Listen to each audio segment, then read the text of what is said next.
हरिओम नारायण हरि। आप सब लोगों का मेरे YouTube channel spiritual walk with मैत्री में सकारात्मक रूप से हार्दिक स्वागत है। आप सब लोग स्वस्थ रहे, व्यस्त रहे, मस्त रहे, इसी प्रार्थना के साथ, इसी कामना के साथ, इसी इच्छा के साथ, इसी मंत्र के साथ मैं रोज अपना YouTube चैनल शुरू करती हूँ, वीडियो शुरू करती हूँ, क्योंकि मैं जानती हूँ जो हम देंगे सो हम पाएंगे। आज जिस विषय को मैं आपके सामने ला रही हूँ, पीछे कुछ दिनों से उसी के ऊपर चर्चा करती आ रही हूँ, उसी विषय के ऊपर मैं चर्चा करती आ रही हूँ और आज उसी चर्चा को मैं क्रमशः आगे बढ़ा रही हूँ। हमने पीछे आपको बताया था कि मंदिर जाने के नियम क्या है। मंदिर का नाम लो या किसी कोई धार्मिक स्थल हो, धार्मिक स्थल कुछ भी कह सकते हैं आप, तो वहां जाने के मैं पीछे से कुछ नियम बताती आ रही हूँ। और आज जो मैं नियम बताऊंगी वो कुछ इस तरह होंगे कि जैसे जब भी आप मंदिर जाते हैं तो मंदिर की मूर्ति के बिल्कुल सामने मत खड़े होइए, थोड़ा सा हट के खड़े हो, क्योंकि वो मूर्ति प्राण प्रतिष्ठित है और प्राण प्रतिष्ठित होने से उसमें से जो ऊर्जा निकलती है वो ऊर्जा हमारा शरीर बर्दाश्त नहीं कर सकता है। उससे क्या होता है कि वो जो ऊर्जा निकल रही होती है, जो एनर्जी भगवान की मूर्ति से निकल रही होती है, उससे हमारा शरीर झेल नहीं पाता है और हमारे बीमार होने की संभावना होती है। और अगर हम मूर्ति से थोड़ा सा हटके खड़े होंगे, बिल्कुल उनके सम्मुख नहीं खड़े होंगे, तो कुछ नहीं होगा। ये एक नियम है। और इसी तरह और ये नियम ये है कि कोई चमड़े का बैग हो, बेल्ट हो, वो नहीं लेके जाते मंदिर में, उसे बाहर ही रखिए। चमड़े की, लेदर की कोई भी वस्तु, चाहे बेल्ट हो चाहे बैग हो, वो अंदर ले जाना वर्जित है, नहीं लेके जाते। कभी लेकर भी मत जाइएगा, क्योंकि अगर चमड़े के जूते भी पहने हुए हैं वो तो बाहर ही उतरने हैं, वो तो जाने ही नहीं है। बैग और बेल्ट भी बाहर ही रहेगी, क्योंकि ये छोटी छोटी बातें होती है जिनका ध्यान रखा जाना जरूरी होता है। अगर हम इन छोटी छोटी बातों का ध्यान नहीं रखते हैं तो हमारी धार्मिक स्थल की यात्रा निष्फल हो जाती है, उसका हमें कोई फल नहीं मिलता है, जैसा फल हमें मिलना चाहिए वो नहीं मिलता है। देखिए, जब भी हम किसी धार्मिक स्थल की यात्रा करते हैं वो हमारी पर्सनल होती है, नितांत निजी होती है। तो नितांत निजी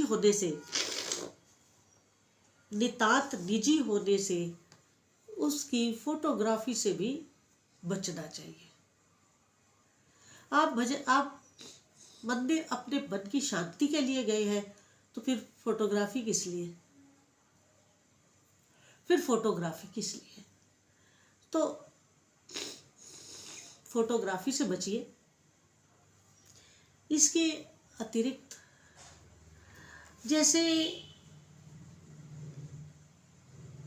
मंदिर में आप फोटोग्राफी नहीं कर सकते, उसी तरह मंदिर में आपको मौन धारण करना चाहिए, मंदिर में मौन रहना चाहिए। सिर्फ जुबान से मौन नहीं रहना, वो तो रहना ही है, जुबान के साथ साथ मन को भी मौन करिए।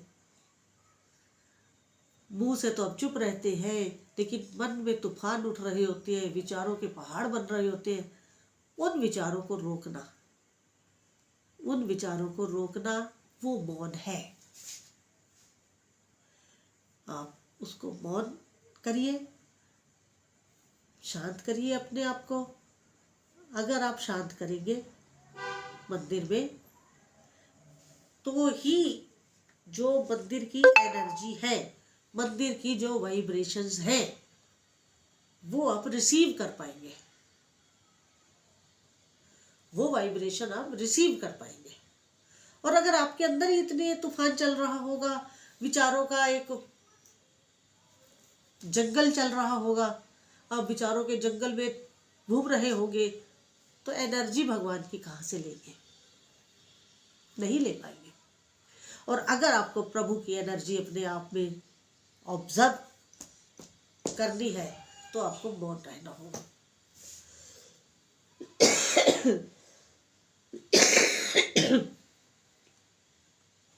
इसके साथ आपको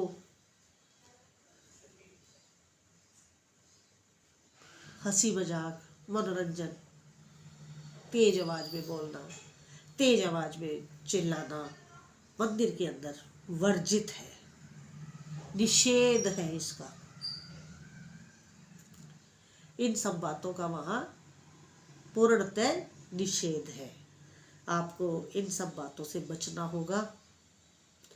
और जिस दूसरा वहाँ जब और लोग भी होते हैं ना मंदिर में मंदिर में बहुत सारे लोग होते हैं, जाते हैं, तो उन लोगों से थोड़ी दूरी पर ही खड़े हो, क्योंकि हर इंसान का अपना ऑरा है, उसकी अपनी एनर्जी है।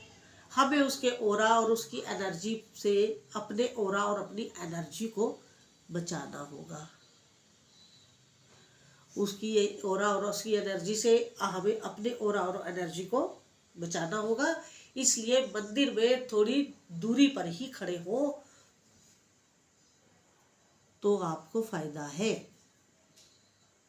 ये बहुत छोटी छोटी बातें हैं जिनका ध्यान रखना बहुत जरूरी है। या फिर मंदिर में आप अर्ली मॉर्निंग जाए, जब आप हो और आपके प्रभु। और अगर आप दिन में जा रहे हैं तो उचित दूरी रख कर खड़े हो दूसरों से। ये बात बहुत जरूरी है। और अगर आप इस चीज का ध्यान रखते हैं तो आप ही को लाभ है। क्योंकि कई बार ऐसा होता है कि किसी व्यक्ति के ऑरा में नेगेटिव एनर्जी होती है, मोस्टली आजकल सब में होती है। तो जब वो नेगेटिव एनर्जी जो और उसके ऑरा में है और हमारा ऑरा पॉजिटिव है तो सेंसिटिव है, क्योंकि जिस इंसान का ऑरा पॉजिटिव होगा वो इंसान सेंसिटिव होगा। ये बात आप ध्यान में रखिएगा कि जिस व्यक्ति का ऑरा पॉजिटिव होगा तो वो सेंसिटिव होगा, और हमारे उस सेंसिटिव ऑरा में वो नेगेटिविटी जल्दी अपना स्थान बना लेती है। उससे क्या होता है, नेगेटिव एनर्जी आने से क्या होता है, हम बीमार पड़ते हैं, हमारा आचार विचार बदलने लगता है, जो हमारे जीवन को कष्टकारी बना देता है। इसलिए इन सब बातों को मद्देनजर रखते हुए ही आप मंदिर में प्रभु के दर्शन करें, ताकि आपको उसका पूर्णतः लाभ मिल सके। ताकि आपको उसका लाभ मिल सके। तो अगर आपको मेरा ये वीडियो अच्छा लगा हो तो आप मेरे YouTube channel spiritual walk with मैत्री को अधिक से अधिक सब्सक्राइब करें, लाइक करें, शेयर करें और बेल आइकन जरूर क्लिक कर दें ताकि आपको नोटिफिकेशन वीडियो अपलोड होते ही मिल जाए। और मेरा एक और YouTube चैनल है टैरो रीडिंग का, मैत्री टैरो रीडिंग MTR। उस चैनल को भी आप अधिक से अधिक सब्सक्राइब करें, लाइक करें, शेयर करें, बेल आइकन उसका भी क्लिक कर दीजिए ताकि आपको नोटिफिकेशन साथ ही साथ मिल जाए वीडियो अपलोड होते ही। हरिओम नारायण हरिओम।